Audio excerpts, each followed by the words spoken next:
यहाँ स्पीकर, मैं बगैर किसी डिटेल में जाए सिर्फ ये आपकी खिदमत में गुजारिश करना चाहता हूं कि पिछले 4-5 दिन से जो यहाँ पर बदकिस्मती से इन आप तशरीफ रखें प्लीज, तशरीफ रखें प्लीज, तशरीफ रखें प्लीज, तशरीफ रख ले प्लीज, तशरीफ रख ले, आप तशरीफ रख ले प्लीज। राना साहब चुप करो अपनी बात। जी प्लीज, आप मुराद, आप प्लीज प्लीज प्लीज तशरीफ रख ले प्लीज। तो सब प्लीज, जो कुछ हुआ, नहीं उसको मैं कह रहा हूं, वो इंतहाई अफसोसनाक था। ये ऐवान जनाब स्पीकर बशमूल आपके और पूरे इस हाउस में हर दिन का खर्चा तकरीबन करोड़ों रुपए का खर्चा है, जो कि इस मुल्क के गरीब अवाम की पूंजी से ये ऐवान के अखराजात उठाए जाते हैं। उसके लिए जनाब स्पीकर यहां पर एक एक लम्हा ये अवाम की अमानत है, एक एक पाई इस मुल्क की अमानत है। अगर हम इन वसाइल को हम अमानत जानकर अपना फर्ज अदा नहीं करते तो मैं समझता हूं कि we are not fair to our self and to the people of Pakistan. जहां स्पीकर, हम यहां पर यकीन मानिए कि मैं सद के दिल से कह रहा हूं, और and I am saying this probably on behalf of not only honorable members of the opposition, probably the spirit of this entire house, कि यहां पर हम आए हैं लोगों के दुखों के ऊपर मरहम रखने के लिए। हम आए हैं यहां पर पाकिस्तान को उसका खोया हुआ मुकाम दिलवाने के लिए। हम यहां पर आए हैं यहां पर एक किसान की बात करने के लिए, एक मजदूर की बात करने के लिए, एक तालिब इल्म की बात करने के लिए, एक यतीम और बेवा के दुखों को बांटने के लिए, बेरोजगारों की बात करने के लिए, किस तरह उनके लिए रोजगार के मौके तलाश कर रहे हैं। जनाब स्पीकर, इन मामलात के लिए हम यहां पर आए हैं।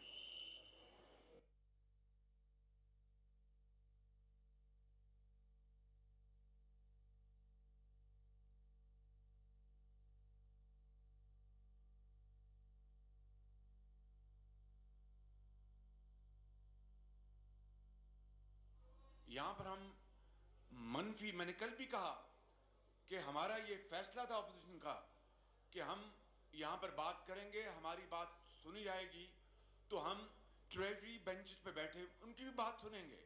लेकिन बहरहाल जो हुआ जनाब स्पीकर, न सिर्फ पूरे पाकिस्तान बल्कि पूरी दुनिया में एक बहुत गलत पैगाम गया, और हम यकीन मानिए we became laughing stock in the eyes of the people of Pakistan and in an extended way, in the entire world. तो मैं आपसे जो यहां पर आज गुजारिश करना चाहता हूं जनाब स्पीकर, कि सबसे पहली बात यह है कि अभी हालिया दिनों में जो लेजिस्लेशन हुई है वो आइन और कानून के मुताबिक नहीं हुई जनाब स्पीकर, उसको बुलडोज किया गया है। आप यकीन करें कि उसमें लीगल खामियां हैं। हमने अपनी आवाज उठाई, हमारी आवाज नहीं सुनी गई। फिर सेनेट पे जाके बाकायदा पूरी ऑपोजिशन ने वहां पर अपना किरदार अदा किया और उस बुलडोज लेजिस्लेशन को वहां पर ब्लॉक किया। मेरी आपसे ये गुजारिश है, और ये मैं समझता हूं कि इस हाउस के लिए, इस मुल्क के लिए, इसकी जो शानदार रवायात हैं उसके लिए बड़ा इंपॉर्टेंट है कि आप मेहरबानी करके उस हवाले से एक फिल फॉर कमेटी। मैं बिल्कुल मियां साहब जो आपने बात की है इस पे एक आपस में डिस्कशन हुआ है, वो मुझे दे दो। किधर है अली मोहम्मद खान जी? वो लेके आए। इसमें डिस्कशन हुआ है कि एक जॉइंट कमेटी बनेगी और वो कमेटी जो है ना लीगली उसकी स्टेटस को डिस्कस करेगी और वो दोनों साइड जो है अपने नाम देंगे उसके मुताबिक करेंगे।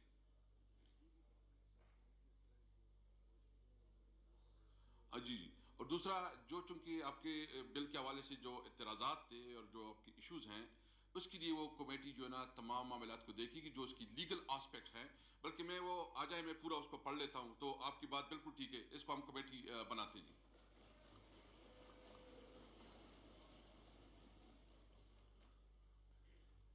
जनाब स्पीकर,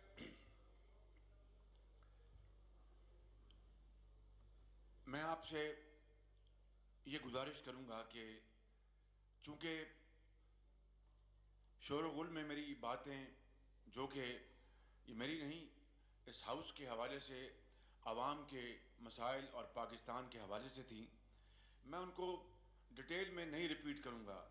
लेकिन यकीनन मैं आपसे ये गुजारिश करूंगा कि मैं जो चीदा चीदा इम्पॉर्टेंट पॉइंट्स हैं, मैं वो ज़रूर आपकी खिदमत में यहाँ पर मैं अर्ज़ करूंगा।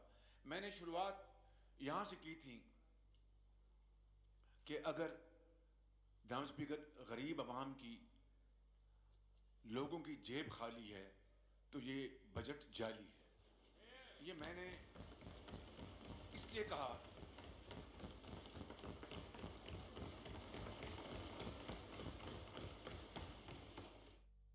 जनाब स्पीकर, पिछले 3 सालों में ये चौथा बजट पेश हुआ है।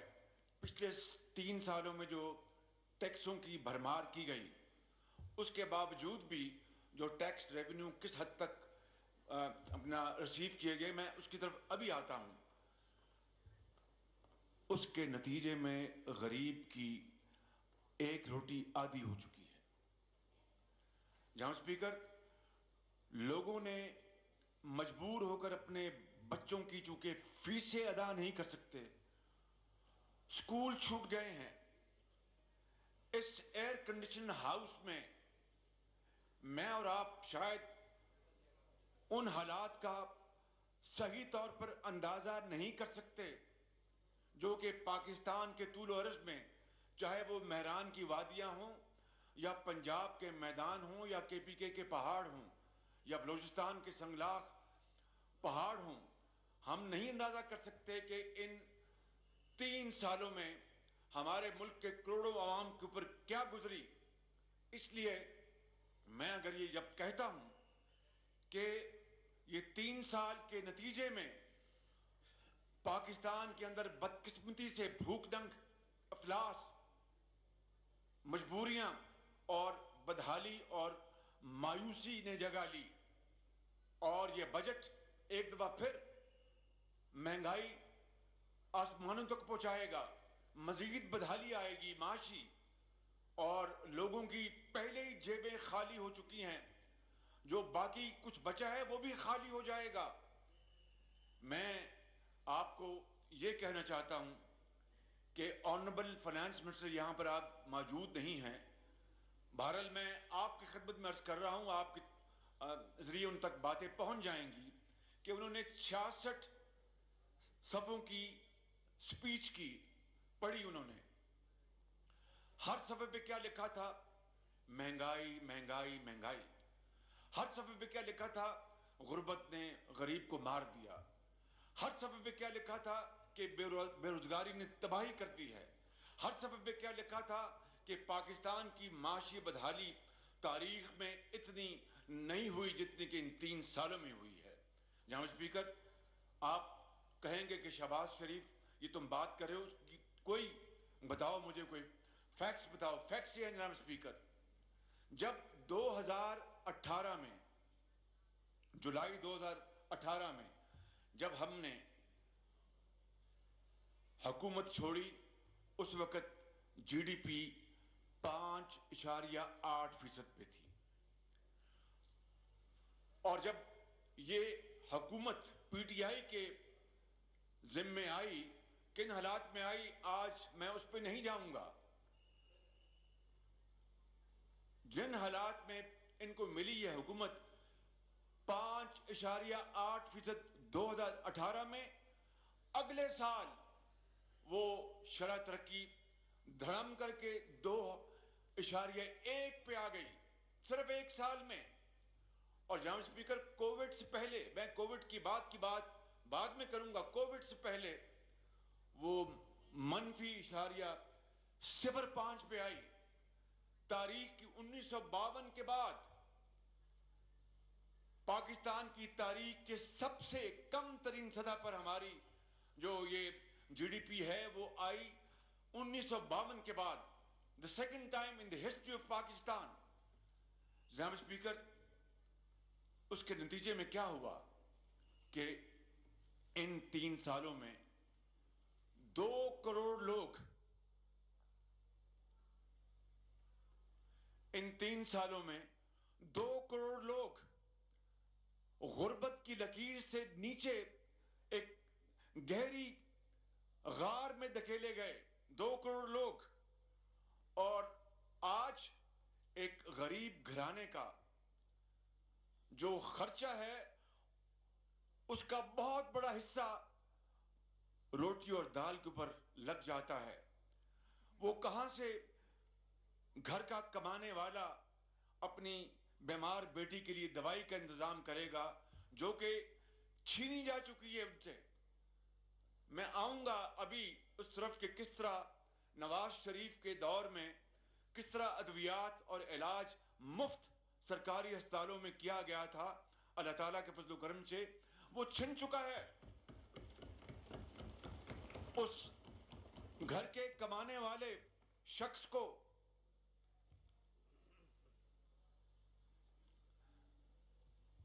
उसको यह फैसला करना है कि मैं इन 6 बच्चों के लिए रोटी और दही या दाल का इंतजाम करूं या गरीब बेटी के लिए मैं दवाई लेके आऊं। उसको यह इंतजाम करना है कि इन पैसों से, जो कि रियल टर्म में हमारे एक मजदूर की जो तनख्वाह है वो 18% इन 3 सालों में कम हो चुकी है। जनाब स्पीकर, उसको यह फैसला करना है कि मैं बच्चे की जो बनियान फट गई है उसको खरीद के लाऊं या टूटी हुई जूती को रिपेयर करवाऊं, स्कूल की फीस कहां से लेके आऊं और बच्ची के लिए दूध कहां से लेके आऊं। जनाब स्पीकर, ये हैं वो चैलेंजेस आज पाकिस्तान के तूल अर्ज में, जो कि एक गरीब मजबूर बेवा और यतीम को उससे वास्ता है। मैं और आप यकीन करें कि पूरी तरह एहसास करने के बावजूद भी उनके दिल के अंदर उनके जो जज्बात हैं हम नहीं पहुंच सकते। जनाब स्पीकर, इसी हवाले से जनाब स्पीकर मैं अर्ज करना चाहता हूं, और यहां पर सरकारी मुलाजमीन बैठे हैं, ये नहीं बात करेंगे मगर ये पूरा हाउस उनकी बात करेगा कि किस तरह उनकी जो आमदन है उसमें रियल टर्म में कमी हुई। और यकीन करें कि इनकी एक बड़ी तादाद जनाब स्पीकर वो भी खते इफलास से नीचे जा चुकी है। और फिर जनाब स्पीकर, इस बजट के हवाले से करोड़ों लोग सवाल कर रहे हैं, पुकार पुकार के पूछ रहे हैं कि इन 66 सफों में वो कहां है 1 करोड़ नौकरियां, वो कहां है 50 लाख घर। और इसमें कोई दो राय नहीं जनाब स्पीकर कि इस मुल्क के अंदर लाखों लोग ऐसे, करोड़ों लोग ऐसे हैं जिनके लिए आज भी अल्लाह ताला का आसमान छत का काम देती है और खुदा की जमीन उनके लिए फर्श का काम देती है। एक कमरे में किराए के ऊपर एक 6 या 8 अफराद का कुंबा जिस किस्म पुरसी में जिंदगी बसर करता है, जनाब स्पीकर, मैं और आप नहीं, ये पूरा ऐवान संजीदगी से एहसास करता भी है तो उनकी तह तक नहीं पहुंच सकता कि उनके ऊपर क्या गुजरती है। जिंदगी उनके ऊपर तंग है। जनाब स्पीकर, वो 1 करोड़ नौकरियां तो दूर की बात है, इन जाली बजटों के नतीजे में 50 लाख लोग और बेरोजगारी की एक अंधेरी गार में धकेले जा चुके हैं। 50 लाख लोग, 50 लाख। और जहां तक घर बनाने के ताल्लुक है जनाब स्पीकर, तो आज जो मॉडर्न पॉश हाउसिंग स्कीम्स हैं उनको उन घरों में शुमार किया जा रहा है। वो महल्लात जहां पर जिनको अल्लाह ताला ने मसाइल दिए हैं, वहां पर जिन्होंने घर खरीदने हैं, उनको भी कहा जा रहा है कि आप इसमें शुमार करवाएं और हमारी जो गरीब आदमी के लिए जो हमने 50 लाख घर का वादा किया है उसको शामिल करें। इससे बड़ा जनाब स्पीकर फजिंग क्या हो सकती है? इससे बड़ा मैं समझता हूं कि धोखा क्या हो सकता है? 3 साल गुजर गए, चौथा बजट है, एक ईंट तक नहीं लगी। फीते काटते हैं, तख्तियां लगवाते हैं किन मंसूबों के ऊपर जो कि अल्लाह ताला के फजल करम से नवाज शरीफ के दौर में बने और मुकम्मल हुए।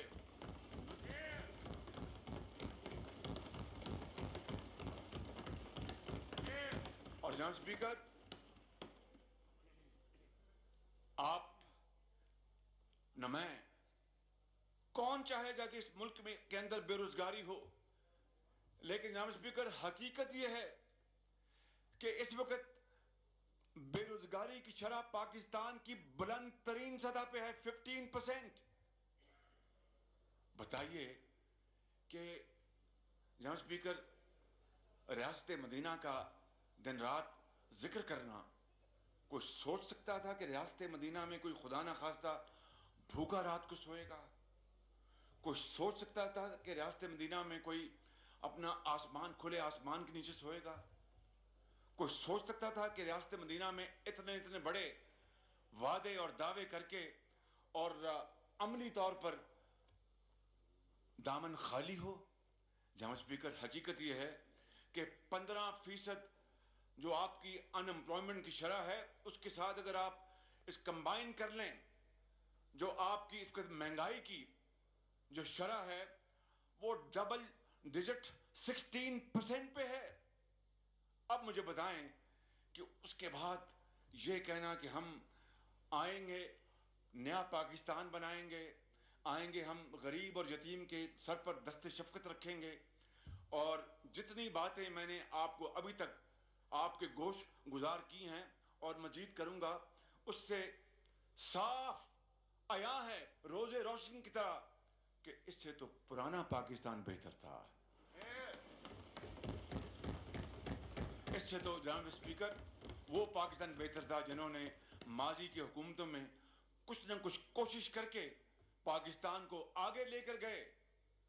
और सिर्फ यही नहीं जनाब स्पीकर, मैं आपको ईमानदारी से बता रहा हूं, I don't want to enter into political domain at this point, but we are all politicians. जितनी सूबों के दरमियान दूरियां आज इन 3 सालों में पैदा हुई हैं, जितनी बदएतमादी सूबों और वफाक के दरमियान आज पैदा हुई हैं, जितनी तलखियां सूबों के दरमियान आज पैदा हुई हैं, इसकी मिसाल तारीख में नहीं मिलती। होती हैं, देखिए ना, जब एक घर में जनाब स्पीकर बर्तन इकट्ठे हों तो वो भी आपस में, पंजाबी में कहते खे जाते हैं, मगर वो फिर घर वाले बर्तनों को दूर करते हैं, संभालते हैं, मगर इस बदतरीन सूरत हाल में कोई उनको संभालने वाला नहीं। ये इकाइयां मिलकर पाकिस्तान बनाती हैं, चारों सूबे, आजाद कश्मीर, गिलगित बल्तिस्तान, ये सब मिलकर पाकिस्तान बनाती हैं। और मैंने हमेशा कहा, आज फिर मैं कह रहा हूं, मैं पहले पाकिस्तानी हूं, उसके बाद कोई और चीज हूं। मैं खुदा की कसम खाकर कहता हूं कि अगर पंजाब तरक्की करता और बाकी सूबे तरक्की नहीं करते तो वो पाकिस्तान की तरक्की नहीं है।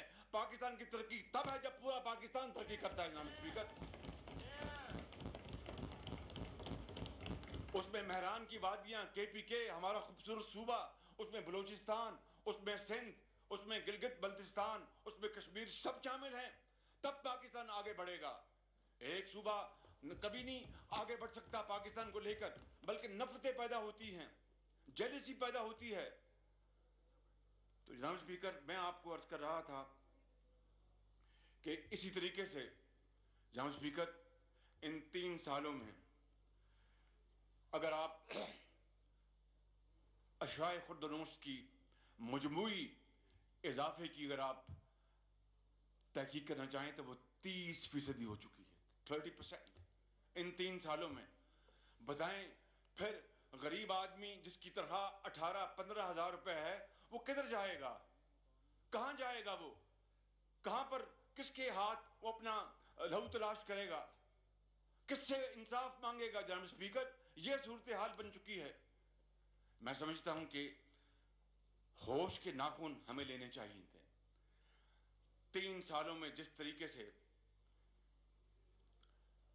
डील किया गया, 3 सालों में जिस तरीके से इश्यूज को हैंडल करना चाहिए था, मामलात को हैंडल करना चाहिए था, उसके बजाय पूरी की पूरी तवानाइयां ऑपोजिशन से एहतसाब के नाम पर इंतकाम लिया जाता रहा, बदतरीन इंतकाम। ये फैक्ट है। ये जो पहली जो 2 रोज हैं जनाब स्पीकर, आज यहां पर वो लोग बैठे हैं जो 6-6 महीने, साल 1.5 साल कैद काट के आए हैं, उस तरफ भी और इस तरफ भी। आज भी सैयद खुर्शीद शाह वो पाबंद सलासल हैं, उनका बेटा भी पाबंद सलासल है, ख्वाजा आसिफ भी पाबंद सलासल है। जनाब स्पीकर, कौन कहता है कि एहतसाब नहीं होना चाहिए? मगर इंसाफ उसका बेंचमार्क है, फेयरनेस उसका बेंचमार्क है। मैं उस तरफ अभी आऊंगा, क्योंकि वो एक बड़ा इंपॉर्टेंट वो एस्पेक्ट है आज के बजट की स्पीच का। उसके बारे में मैं आपसे जरूर आपकी खिदमत में गोश गुजार करना चाहूंगा। जनाब स्पीकर, देखिए, कोविड आया और कोविड के ऊपर मैंने और पूरी ऑपोजिशन ने दिल खोल कर कहा कि ये कौमी एक इमरजेंसी है, कौमी मामला है। हम मिलकर इसमें अपनी जो कंट्रीब्यूशन है, जिस तरह भी हम करेंगे, ये पाकिस्तान के 22 करोड़ अवाम का मामला है, किसी एक फर्द का या किसी एक सूबे का मामला नहीं है। ये पाकिस्तान के 22 करोड़ अवाम का मामला है। हम अपनी हर चीज, हर तमाम अपने इख्तिलाफात हम दफन कर देंगे, कोविड के लिए सब अपनी जानें लड़ाएंगे। आपने through your good office, I would like to refresh your memory honourable speaker, कि आपने फिर एक कॉन्फ्रेंस आपने बुलवाई। आपको याद है? आपको जी कॉन्फ्रेंस बुलवाई, उसमें मैं भी था इनवाइटेड, ऑनरेबल जनाब बिलावल साहब भी उसमें इनवाइटेड थे, मौलाना असद और सब इनवाइटेड थे। इमरान खान न्यायी साहब तशरीफ लाए, उसके बाद उन्होंने स्पीच की, उसके बाद मुझे आपने इनवाइट किया। तो मैंने देखा कि स्क्रीन पर इमरान न्याजी साहब मौजूद नहीं हैं। मैंने आपसे पूछा कि जनाब स्पीकर, वो प्राइम मिनिस्टर किधर हैं? तो आपने कहा उनको जरूरी काम पड़ गया है, वो चले गए। अब बताइए जनाब स्पीकर, कि कोविड मुल्क में तबाही फैला रही हो और पूरा पाकिस्तान को इकट्ठा करना वजीर आजम का काम था, मगर हमने वॉलंटरीली हमने अपने आप को ऑफर किया कि कोई बात नहीं, ये कोई ऐसी बात नहीं कि हमें जनाब प्रोटोकॉल में पढ़ना है। हम सब ने यक जुबान होकर कहा कि हम इस मामले के ऊपर सब इकट्ठे हैं। लेकिन प्राइम मिनिस्टर अपनी तकरीर करके चले गए कि उनको कोई अब कोविड से ज्यादा कोई इंपॉर्टेंट एजेंडा था उस दिन या उसके कई महीनों बाद जनाब स्पीकर। लेकिन वो तशरीफ ले गए, चले गए वो। हालांकि उस वक्त मेरा ख्याल है कि कहते हैं कि हर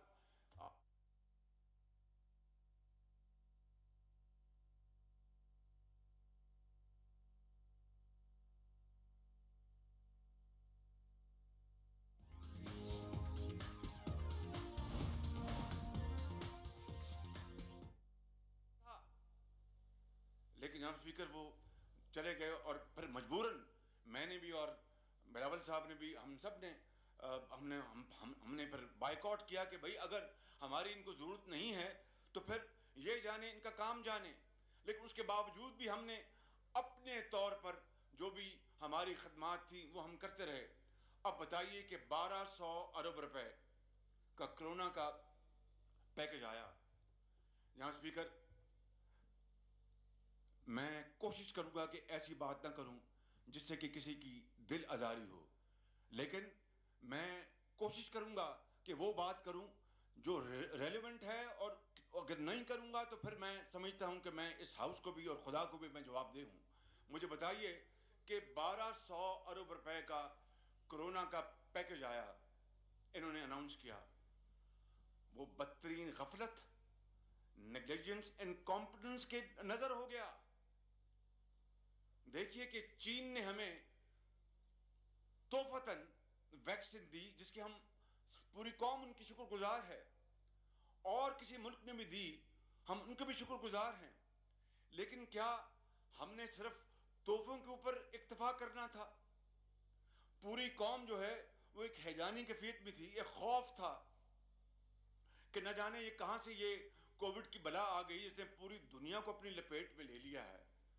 तो जनाब स्पीकर, उस वक्त तो फिर हमें हर चीज को एक तरफ करके हमें तमाम तवानाइयां, तमाम वसाइल इकट्ठे करके झोंक देनी चाहिए थे, ताकि हम इस कौम का आखिरी बच्चा, माँ, भाई, बुजुर्ग को कोरोना के खिलाफ जो उसकी वबा है उससे बचाने की पूरी तदबीर करें, कोशिश करें। लेकिन जनाब स्पीकर, ऐसा नहीं हुआ। मुझे बताएं कि पहला कोविड का हमला हुआ मार्च 2019 में, जब मैं आखिरी फ्लाइट लेके वहां से लंदन से पाकिस्तान आया।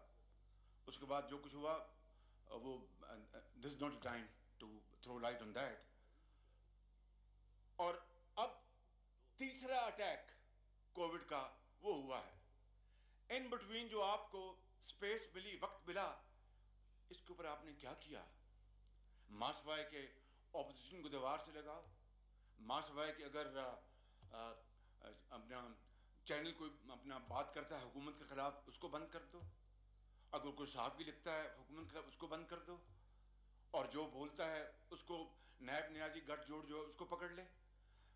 जनाब स्पीकर, कोई भी होता तो वो तमाम चीज़ों को एक तरफ करके, तमाम तवानाइयाँ, तमाम वसाइल, पूरी कौम को मुज्तमे करके, और जिसे कहते हैं कि बेंट बैकवर्ड्स, और वो कोरोना की वैक्सीन के लिए अरबों रुपए झोंक देते, वो भी काफ़ी ना थे। लेकिन मैं कहता हूं कि हमारे पास वसाइल की कोई कमी नहीं थी।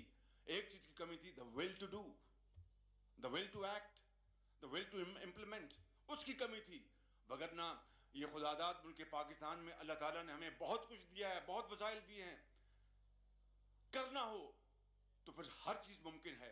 अगर ये मुल्क तमाम दुनिया की सख्त तरीन पाबंदियों के बावजूद एक एटमी ताकत बन सकता है, तो खुदा की कसम पाकिस्तान हर चीज़ कर सकता है। बिल्कुल जनाब स्पीकर।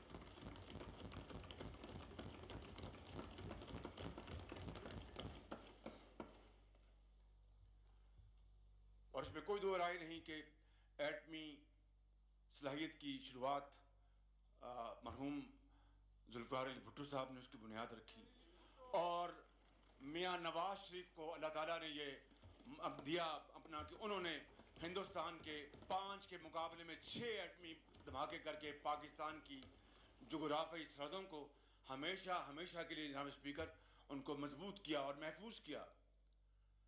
और ये कोई किसी इंडिविजुअल की, जिस तरह मैं कोरोना की बात कर रहा हूँ, it was not the benefit of one individual, the entire Pakistan. वगरना आज दुश्मन हमारी तरफ मैली आंख से नहीं देख सकता। जनाब स्पीकर, मैं आपको ये अर्ज कर रहा हूं कि आज हर पाकिस्तानी इन तीन सालों में जो हमारी जो पर कैपिटा जो हमारा जो कर्ज है, जिसको आप डेट कहते हैं, हर पाकिस्तानी पर कैपिटा जो उसका डेट है वो इस वक्त 1.25 लाख रुपए पे पहुंच चुका है। हमारे जो आइंदा आने वाली नस्लें हैं जनाब स्पीकर, उनका भी आखिरी बाल मॉर्टगेज हो चुका है। क्या कोई कौम इस तरह जिंदा रह सकती है कि एक हाथ में एटमी ताकत हो और एक हाथ में अपना कशकोल हो? This is not sustainable. ये इस तरह नहीं हो सकता। हमने इंशाअल्लाह एटमी ताकत बनकर रहना है, उसके लिए हमें वो हालात और वसाइल पैदा करने होंगे जनाब स्पीकर के बेगर्स कांट बी चूजर्स। जो एक हाथ फैलाने वाला वो तो फैसला कर ही नहीं सकता, वो तो हमेशा डिक्टेशन लेगा। अगर डिक्टेशन ख़त्म करनी है, अगर हमने अपने आप को पाँव पे खड़ा करना है, तो उसके लिए वो कशकोल तोड़ना होगा, जो कि रातों रात नहीं टूट सकता, मैं मानता हूँ, लेकिन उसके लिए वो शुरुआत तो करें। मगर हुआ क्या जनाब स्पीकर कि इन 3 सालों में कर्जों के हवाले से क्या कुछ हुआ, मैं अभी आपको अर्ज करता हूँ। मगर हम पे ये इल्ज़ाम दिन रात लगता था कि जी इन्होंने बरामदात को, एक्सपोर्ट्स को इन्होंने नहीं बढ़ाया, बिल्कुल वो एब्सोल्युटली प्लेटो है, और इन्होंने फलां किया, डमकाम किया। इन्होंने क्या किया 2018 में, जहां पर जनाब स्पीकर मुस्लिम लीग नून की हुकूमत के मुकम्मल होने पर जो लेवल था एक्सपोर्ट्स का, उसके बाद आज तक इन 3 सालों में रुपए की कदर डॉलर के मुकाबले में 35% गिर चुकी है। 35%।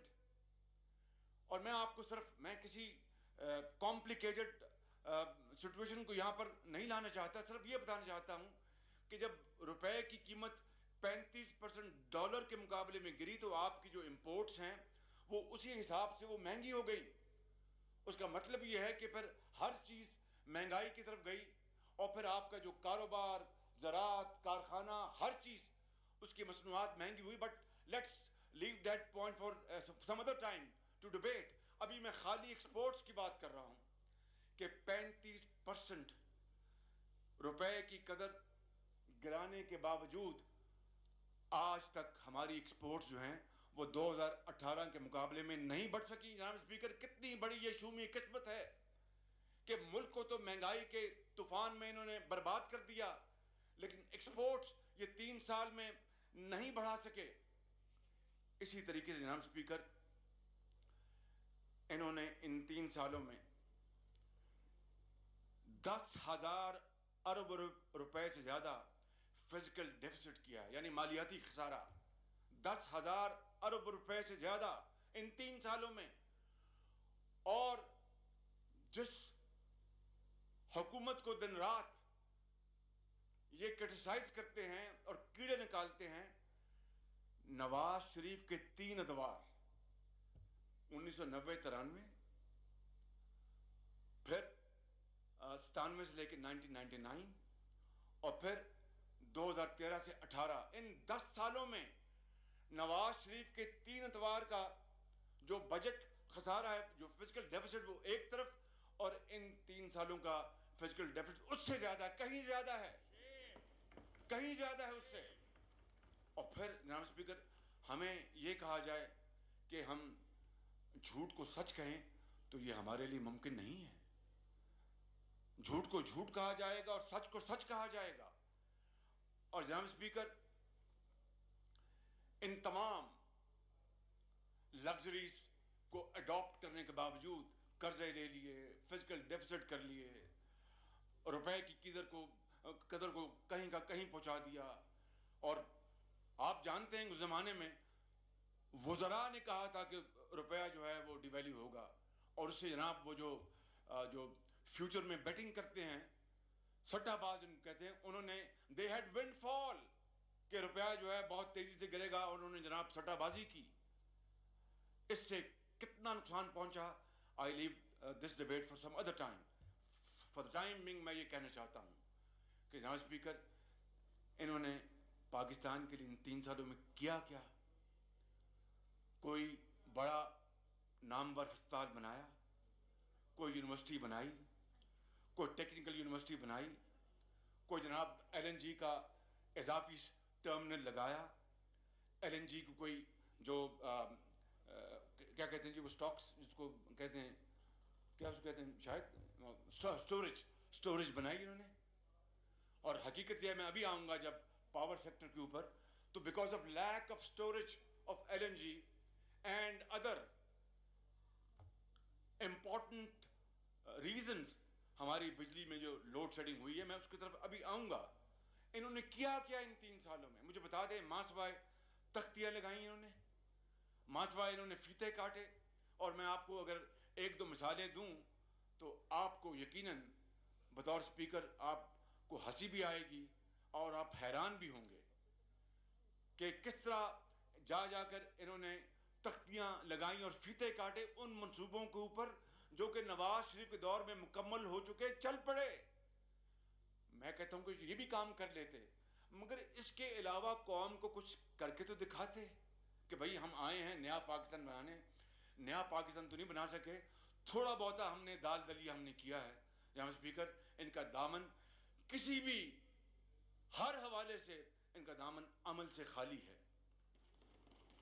उसकी वजह क्या है कि अगर किसी को माल बनाने का शौक हो तो वो अमल कहां से करेगा? असल बात यह है जनाब स्पीकर, मैं ये कह रहा हूं कि दामन अमल से खाली है, वगरना ये बड़ी जरी कौम है। आप इसका हाथ लेके चलें तो आपसे 10 कदम आगे चलने वाली ये कौम है, खुदा के फजल करम से। और फिर जनाब स्पीकर, लंगर खाने बनाए, मेहमान खाने बनाए आप जरूर। हालांकि ये काम दुनिया में, चाहे पाकिस्तान है या सऊदी अरब है या शुमाल है, जनूब है, वहां पर जो साहिब हैसियत फिलैंथ्रोपिस्ट जो होते हैं वो ये काम करते हैं कि वो गुरबा के लिए वो मेहमान खाने भी बनाते हैं, उनके लिए दवाइयाँ भी देते हैं, उनके लिए लंगर खाने भी चलाते हैं। और होना चाहिए। आपको पता है कि यूरोप में वो जो सूप सिस्टम का बहुत चर्चा है, आप अच्छी तरह जानते हैं। यहाँ पर भी पाकिस्तान में सूबों में बहुत अल्लाह ने जिनको वसाइल दिए वो ये काम करते हैं। हुकूमत भी हाथ बटाए, कोई इसमें दो राय नहीं, लेकिन हुकूमत का असल काम तो है पॉलिसी मेकिंग। हुकूमत का असल काम है कि जो लंगर खानों में जो गरीब लोग खाना खाने जाते हैं उनको पांव पे खड़ा करें और वो खुद अपने पांव पे खड़ा करें। The aim is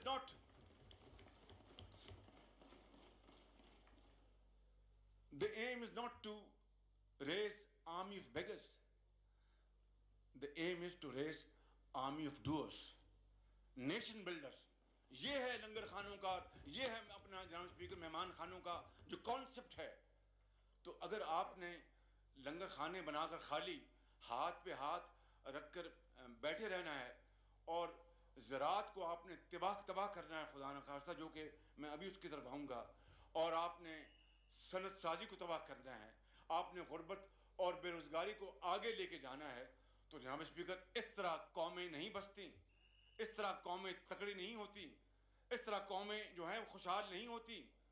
और यही वजह है कि आज 3 साल बाद ये जो चौथा बजट पेश हुआ है जनाब स्पीकर, आप देखते हैं कि हर तरफ हर आदमी, हर घराना पुकार कर कह रहा है कि मेरा घर, मेरी जेब खाली है, मैं कहां से अपने बच्चों का मैं पेट पालूं, कहां से दवाई लेके आऊं। जनाब स्पीकर, मैं आपको ये अर्ज करना चाहता हूं कि आज यहां पर वज़ीर ख़ज़ाना तशरीफ़ फरमा नहीं है।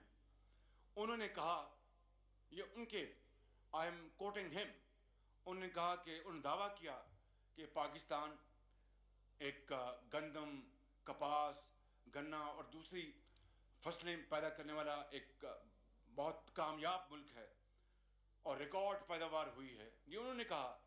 मगर दूसरे सांस पे उन्होंने ये कहा कि Pakistan has become a net importer of food items, यानी फूड डेफिसिट मुल्क बन गया है।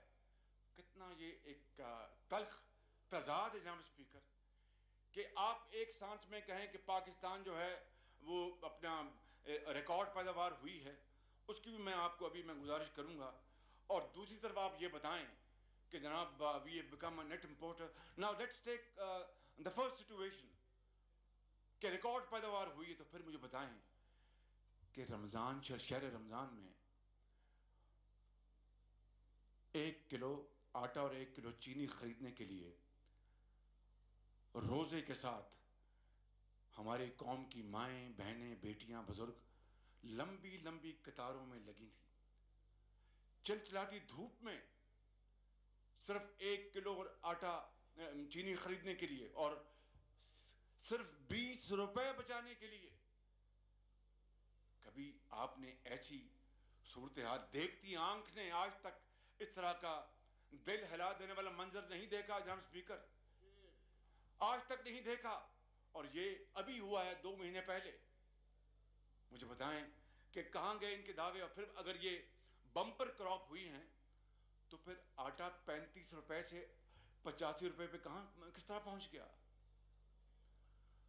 बम्पर क्रॉप हुई जनाब स्पीकर, तो फिर चीनी जो कि हमारे दौर में 52 रुपए से ऊपर नहीं गई एक पैसा भी, वो 100 रुपए से ऊपर किस तरह चली गई? ये कौम को इनको बताना होगा किस तरह चली गई। मैं समझता हूं कि ये है वो चुपते हुए सवाल जो आज कौम सच और हक के पराये में सुनना चाहती है, जानना चाहती है। जनाब speaker, I cannot resist explaining this episode even at the cost of reputation, because इसने इन 3 सालों में मेरे नजदीक, चाहे वो कोविड हो उसका मुकाबला करना हो, चाहे वो महंगाई हो, चाहे वो बेरोजगारी हो, चाहे वो गुर्बत हो, चाहे वो करप्शन हो, इस एपिसोड, ये I think this is probably the mother of all episodes, कि 11 लाख टन चीनी इस हुकूमत में वजीर आजम की सैंक्शन से एक्सपोर्ट की जाती है। जनाब स्पीकर, ये दिलगुदाज वाकया है। ये मैं आपसे बड़े ही अदब से गुजारिश करूंगा, इसको अगर आप जरा एब्जॉर्ब करेंगे तो मैं आपका बहुत मशकूर हूंगा, because it's not related to this house. It pertains to every Pakistani living in the 4 nook and corner of Pakistan. कि 11 लाख टन चीनी एक्सपोर्ट की इजाजत वजीर आजम इमरान खान नियाजी देते हैं, और साथ उसके जनाब स्पीकर सब्सिडी भी दी जाती है। सब्सिडी अरबों रुपए की, अरबों रुपए की सब्सिडी दी जाती है एक्सपोर्ट के लिए, कि जी एक्सपोर्ट हो रही है शुगर और फॉरेन एक्सचेंज हमने कमाना है, इसलिए जनाब हम सब्सिडी दे रहे हैं। और उसके साथ इंटेंडम जनाब स्पीकर, इंटेंडम रुपया जो है अपनी कदर बड़ी तेजी से खो रहा है या उसको खोने दिया जा रहा है। और 140 या 150 रुपए अपना रुपए की कीमत हो जाती है वजह भी डॉलर। अब वो जो एक तरफ सब्सिडी दे रहे हैं अरबों रुपए की, और दूसरी तरफ जो windfall because of this devaluation, very steep devaluation, unprecedented in the history of Pakistan in this short span of time, तो वो तो बुनंजा था एक्सपोर्टर्स का, उनकी जेबों में गया, सब्सिडी भी गई। और वो जो रुपए, क्योंकि जब $1 जब एक्सपोर्ट कर रहे थे, अगर वहां पर 110 रुपए या 5 रुपए था, जब एक्सपोर्ट करते करते रुपए 140 पहुंच गया, तो वो किसको गया? वो जो एक्सपोर्टर, उसकी जेब में गया। किसी ने पूछा कुछ, हाँ जी शोर बड़ा मचा, हम छोड़ेंगे नहीं, फलां नहीं करेंगे। आज तक जनाब स्पीकर किसी को इस मामले में कटहरे में नहीं खड़ा किया गया। फिर बात जनाब स्पीकर यहां खत्म नहीं होती। This is even the worst part of the story, और वो ये है, उसके बाद जनाब स्पीकर चीनी और गंदम फिर इंपोर्ट करनी शुरू कर दी। अंदाजा कीजिए आप, पहले एक्सपोर्ट की, उसके बाद फिर इंपोर्ट करनी शुरू कर दी जनाब स्पीकर। और उसके ऊपर इस मुल्क का जो स्केर्स ज़रे मुबादला है अरबों रुपए का, उसको खर्च किया गया। मैं ये नहीं कहता कि वो तबाह हो गया, उसको खर्च किया गया, जाया हुआ। फिर वही चीनी और वही गंदम एक्सपोर्ट की गई, इंपोर्ट की गई। कोई जवाब था इसका? कोई मंतक थी इसका? कोई जस्टिफाइबल रीजन था? जनाब स्पीकर, मैं समझता हूं कि ये है वो mother of all kind of scam, जिसने इस मुल्क के अंदर कोविड के खिलाफ जो हमने वैक्सीन लानी थी वो ना ला सके। ये पैसा अरबों, इट्स द रफ एस्टिमेट।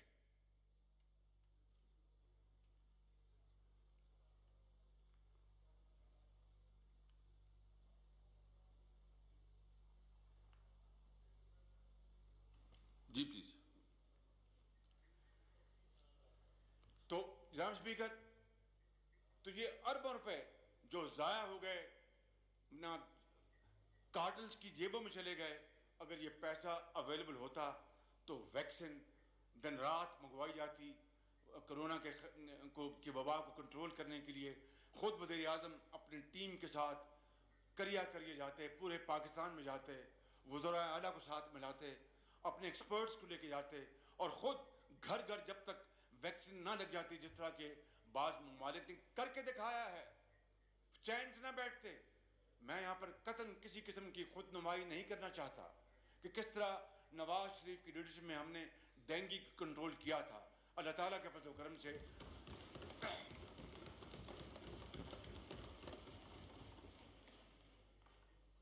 सिर्फ एक ही बात करना चाहता हूं कि नवाज शरीफ की लीडरशिप में डेंगू को मैं नहीं जानता था कि डेंगू किस बला का नाम है। डॉक्टर्स नहीं जानते थे, नर्सेज नहीं जानती थी, एक्सपर्ट्स नहीं जानते थे। उनको किताबों में पढ़ा होगा लेकिन वास्ता नहीं पढ़ा था। और फिर वो श्रीलंका से जब डॉक्टर्स आए और फिर दिन रात काम शुरू किया, एक टीम की तरह एक ही सब में खड़े हो गए, यूं महमूद और अयाज, ना कोई बंदा रहा ना कोई बंदा नवाज, सब जुट गए उसमें। और जनाब स्पीकर, मैं आपको बिला खौफ तरदीद करना चाहता हूं कि श्रीलंकन डॉक्टर्स ने मुझे, डॉक्टर फर्नांडिस, आज भी उनका नाम मुझे याद है, उन्होंने कहा कि शहबाज शरीफ, हमने लाहौर देखा, ये तारीख की सबसे बड़ी वबा ने, शहबाज शरीफ, आज हमने 3-4 दिन लाहौर को देखा है, ये तारीख की सबसे बड़ी वबा ने अटैक किया है, डेंगू की। वो डेंगू कहते हैं, हम डेंगू कहते हैं। तो खुदा न खास्ता 25,000 अमवात हो सकती हैं।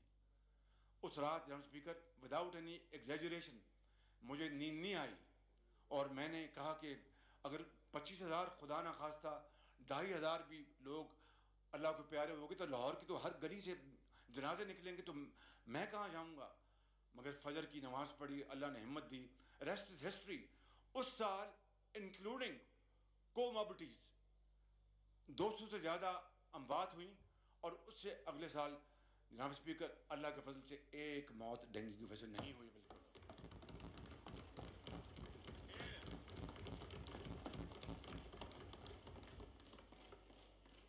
उसकी वजह क्या है?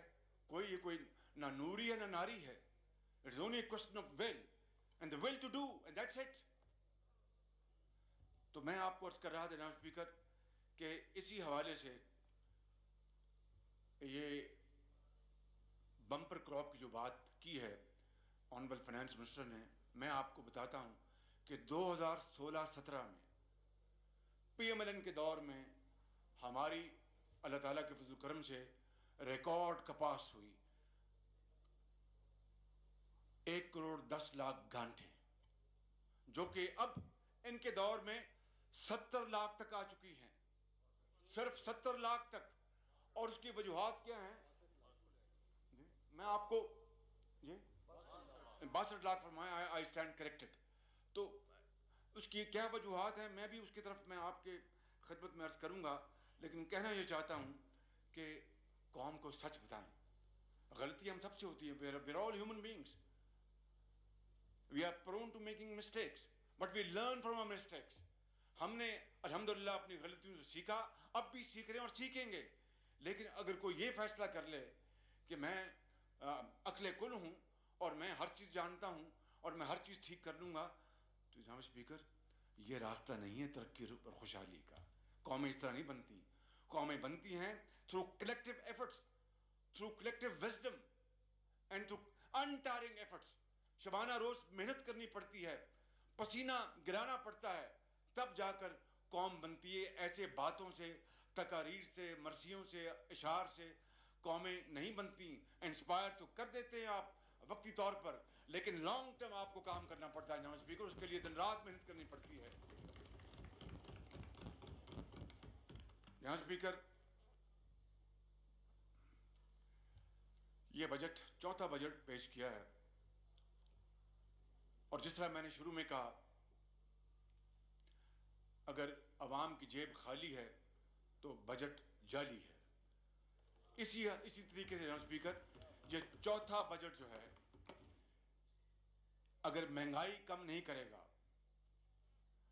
अगर रोजगार मुहैया नहीं करेगा, अगर गुर्बत में कमी नहीं करेगा, अगर आवाम को रोजगार मुहैया नहीं होगा, महंगाई कम नहीं होगी, तो ये बजट नहीं, ये सरासर धोखा और कौम के साथ फ्रॉड है, जिसकी हम भरपूर मजम्मत करते हैं और उसको हम एक्सपोज करेंगे। और पूरी ऑपोजिशन का ये बाकायदा फैसला है कि वाकई अगर यही सूरत हाल है कि महंगाई का और तूफान आएगा, महंगाई का और तूफान आएगा, गुर्बत बढ़ेगी, तो हम इंशाअल्लाह जितना भी अल्लाह ताला हमें हिम्मत देगा, हम इस बजट के खिलाफ सीधा पिलाई हुई दीवार बन जाएंगे, इसको पास नहीं होने देंगे जनाब स्पीकर।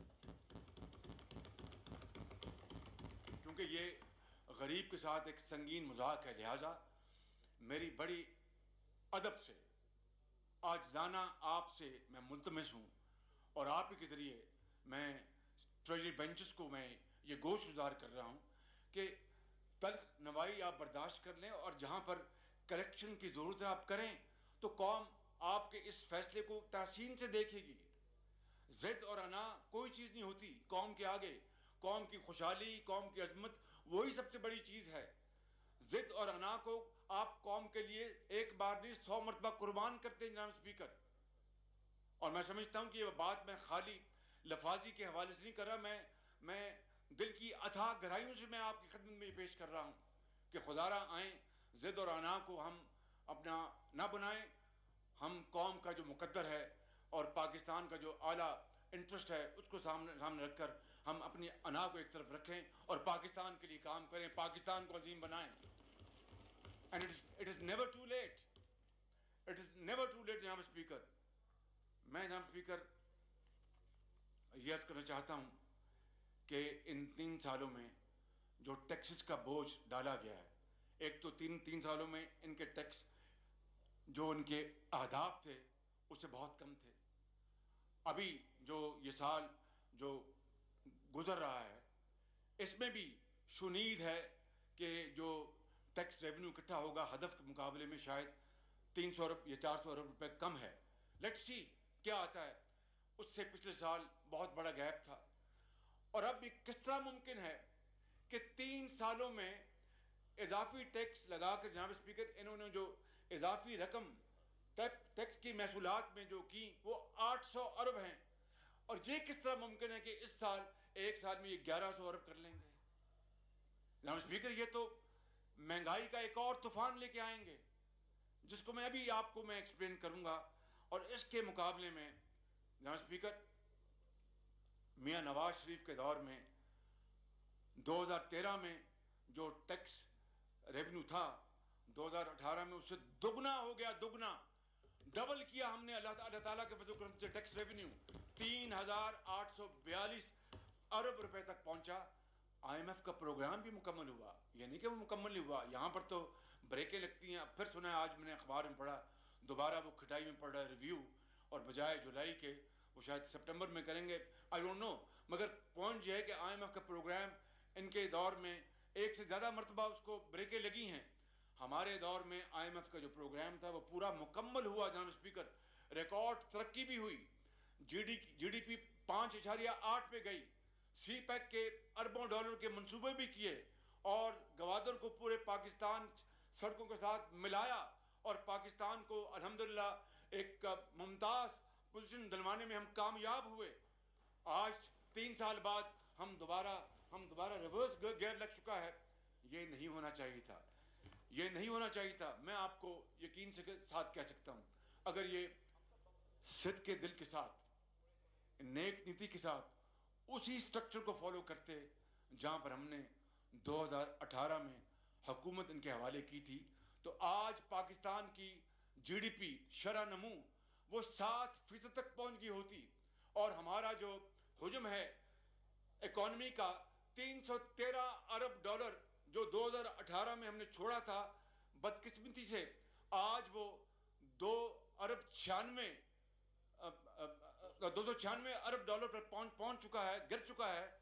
वो जनाब स्पीकर 370 अरब डॉलर पर पहुंच चुका होता अगर सिर्फ ये इनको कुछ नहीं करना था, they just had to follow that track. मगर नकल के लिए भी अकल चाहिए जनाब स्पीकर। मैं समझता हूं कि अगर ये उसको फॉलो करने की इनमें इस्तेदाद होती तो ये जरूर मंजिल तक पहुंच, और हम पूरी तरह इनका साथ देते। आपको याद है, आपको अच्छी तरह याद है कि जब पहली तकरीर मैंने की थी तो मैंने चार्टर ऑफ इकोनॉमी की बात की थी, किस तरह पाया हकारत से मेरी उस बात को ठुकराया गया। उसके बाद जो कुछ हुआ, इट इज़ हिस्ट्री जनाब स्पीकर। मैं आपका वक्त ज़ाया नहीं करना चाहता। अब आए जनाब स्पीकर कि शुनीद ये है, ऑनरेबल मिनिस्टर ऑफ फाइनेंस ने कहा कि अपना कोई टैक्स नहीं लगेगा, एक तरफ तो ये फरमाया उन्होंने। अब शुनीद ये है और बड़ी रिलायबल इंफॉर्मेशन है कि 383 अरब रुपए के नए टैक्स लगने जा रहे हैं। 383 अरब रुपए जनाब स्पीकर। मैं I hope I am able to 383 अरब रुपए। अब बताएं कि अगर 383 अरब रुपए के टैक्स खुदा ना खास्ता लग गए तो गरीब, यतीम और बेवा, जिसकी पहले दवाई छीनी जा चुकी है, जिसकी रोटी आधी हो चुकी है, जो बिल्कुल अपने जिस्म को बरकरार रखने के लिए वो जिंदगी से लड़ रहा है और जिंदगी के अंधे थप्पड़ों के हवाले उसकी जिंदगी इस हुकूमत ने कर दी है, वो किस तरह जिंदा रहेगा? वो किस तरह अपनी जान बचाएगा और अपने बच्चों का वो दूध और दही लेके आएगा? जनाब स्पीकर, 383 अरब रुपए। और इन नए जालिमाना टैक्स में खाम तेल और LNG के ऊपर 17% टैक्स लगाया जा रहा है। 17% सेल्स टैक्स लगाया है, 17%। उससे आप देखेंगे एक महंगाई की एक नई क़यामत टूट पड़ेगी। वो तो पहले ही एक क़यामत सुगरा का मुकाबला कर रहे हैं, गरीब आदमी और यतीम और बेवा और तालिब इल्म और मजदूर। पहले ही 3 सालों से वो बेहाल हो चुके हैं। हर चीज उनकी छिन गई, लुट गई, और अब ये नए टैक्स लगाकर उनसे ये क्या हासिल करना चाहते हैं? वो एक दफा एक गधे पर चूड़ियां लदी हुई थी, तो वो बाजार से गुजर रहा था, तो एक आदमी खड़ा था, उसके हाथ में वो डंडा था। उसने उसके ऊपर डंडे से उसके ऊपर जो था मारा। उसने कहा इसमें क्या है? उसने कहा पहले चूड़ियां थी, अब कुछ नहीं। ये गरीब आदमी का इस वक्त ये हाल है, वो निचोड़ा जा चुका है। He is absolutely pauper. तो जनाब स्पीकर, कोई खुदा का नाम माने, अल्लाह ताला बड़े वसाइल पैदा कर देगा, लेकिन ये टैक्सेस जो हैं लगाकर ये हम खुदा की नाराजगी हासिल करेंगे। उनकी बद्दुआएं जो पहले ही आसमानों तक पहुंचकर आसमानों को चीर रही हैं।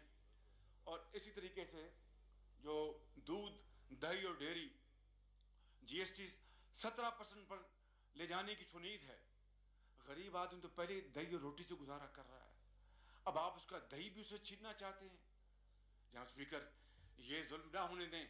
इसी तरह चीनी के ऊपर भी मजीद टैक्स लगाए जा रहे हैं। और आप जानते हैं, मैंने उस दिन भी आपसे गुजारिश की थी कि आपके KPK में जो किसान जो बड़ा दिन रात मेहनत करता है, पंजाब में, बलूचिस्तान में, सिंध में, उसके लिए तो एनर्जी जो है वो चीनी होती है। वो चाय में डालकर या लस्सी में डालकर वो चीनी पी के वो कहता है कि मेरे जिस्म में तवानाई आ गई। अब आप उसकी तवानाई जो है उसको भी आप उससे छीन रहे हैं। इससे बड़ा क्या जुल्म हो सकता है जनाब स्पीकर? और फिर इजाफी शुनीद है कि 120 अरब रुपए के इजाफी इनकम टैक्स आयद होने जा रहे हैं। मुझे बताइए जनाब स्पीकर, इनकम से महरूम लोग, मगर आप उनको ये कह रहे हैं कि तुमने टैक्स अदा करना है। इनकम टैक्स कितना जुल्म है।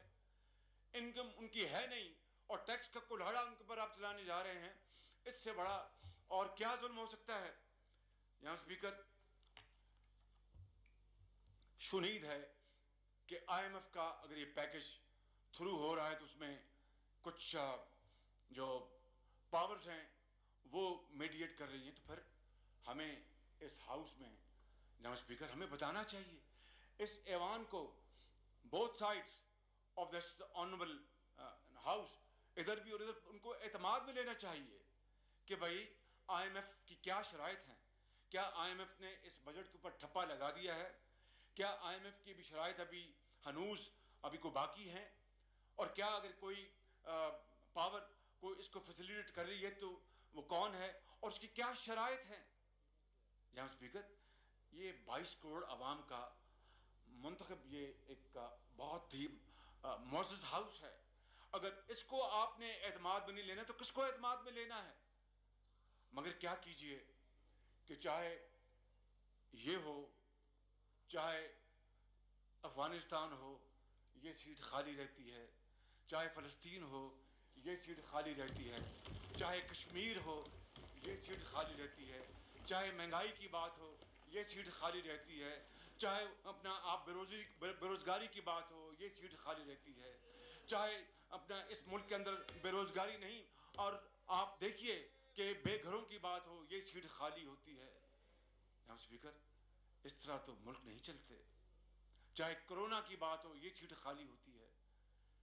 जनाब स्पीकर, उनका काम है कि आके हाउस को एतमाद में लें और बताएं कि भाई ये मामलात हैं, ये चैलेंजेस हैं, और कंसेंसस पैदा करने की कोशिश करें। This is one of your primary responsibility to create consensus. Reach out to Bilawal Bhutto, reach out to Maulana Asad, reach out to each and every member of this honorable house to create consensus for Pakistan, for the sake of Pakistan, for the people of Pakistan, poor of Pakistan, widows of Pakistan, orphans of Pakistan.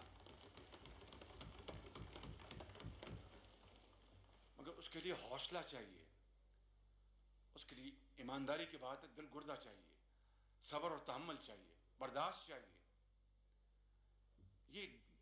ये democracy है, this is not dictatorship.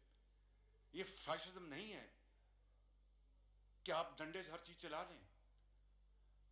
आपको बाज़ औक़ात एक सही काम के लिए भी आप यकीन करें जनाब स्पीकर, अपने किसी की मिन्नत करनी पड़ती है for the sake of the country, Pakistan के लिए।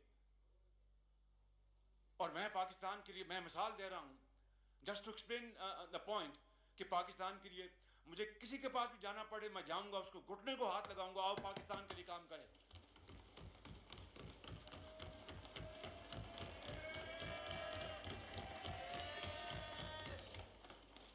जनाब स्पीकर,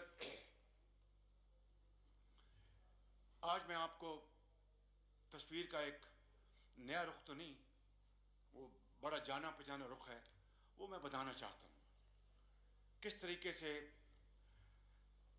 जनाब स्पीकर कंटेनर से खड़े होकर दावे किए गए। And I am not going to repeat what I have already said कि 3 महीनों में करप्शन खत्म कर दी जाएगी। I mean quote and quote कि मुल्क का जो लूटा हुआ पैसा है $300 अरब, वो हम वापस लेके आएंगे। जनाब स्पीकर, मैं आपको चंद बिल्कुल इररिफ्यूटेबल मिसालें देना चाहता हूँ। वो तो 3 महीने में जो करप्शन हुई है उसकी मिसालें देना चाहता हूँ। एक प्रोग्राम है Punjab land revenue information system, जो कि नवाज शरीफ के दौर में कायम किया गया। ये क्या था जनाब स्पीकर? फर्द जो होती है ज़मीन की, लैंड, उसको फर्द कहते हैं, म्यूटेशन। आप जानते हैं कि पटवारी जो था वो अपना, जो को ऑनेस्ट पटवारी, मैं उसकी बात नहीं कर रहा, लेकिन पटवार कल्चर की बात कर रहा हूँ कि उसके लिए 50-50 हज़ार रुपया, लाख रुपया भी उसकी रिश्वत चलती थी, और कई दिन या कई हफ्ते उसके पर लग जाते थे। हमने अल्लाह ताला के फज़ल करम से वर्ल्ड बैंक के साथ ये प्रोग्राम, मुझे आज भी याद है, 14 अरब रुपए में मुकम्मल किया। इसका पंजाब के 5 करोड़ अपने जो दही आबादी उसको फ़ायदा पहुंचा। सेंटर्स खुल गए, फ़र्दें मिलना शुरू हो गई। और आपको याद होगा, आप उसको KPK के आप स्पीकर थे, मैं कहा करता था कि हमने ये पटवार कल्चर का खात्मा कर दिया है। जनाब स्पीकर, यकीन करें कि वो सारा सिस्टम उसमें नए ऑफिसर्स आए, मेरिट पे ट्रेंड ऑफिसर्स आए, उनको लगाया और पटवारी तहसीलदार की भर्ती मैंने ख़त्म कर दी। आज पटवारी वापस आ गए, आज तहसीलदार वापस आ गए और वही करप्शन का कल्चर दोबारा जारी और सारी है। मैंने कभी इस तरह की जनाब स्पीकर बात नहीं की, लेकिन हकीकत यह है कि पंजाब के चलाने वाले जो सरकर्दा लोग हैं वहाँ पर दिन रात DPO, deputy commissioner, AC, SHO की तब्दीली के लिए लाखों रुपए की रिश्वत का प्रोग्राम, बाजार गर्म है वहां पे। आप यकीन कर लें जनाब स्पीकर।